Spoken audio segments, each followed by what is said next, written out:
Hello guys, and welcome to another quick tutorial from Vintage Radar. Today I'm going to show you how to open the watch battery cage on your Casio AQ-230. For this tutorial I'm going to need a metallic pair of tweezers. I'm going to find it inside the basic watchmaker toolkit that I'm going to leave a link in the description for.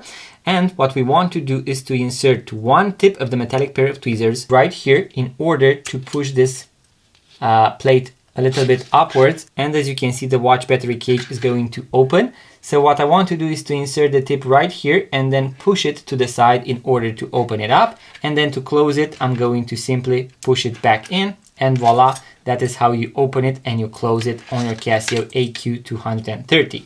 So guys, in case you want to watch the full guide with how to replace the watch battery from start to finish, how to do the AC reset, how to grease your watch gasket, I'm going to leave a link in the description box below, so make sure to check it out.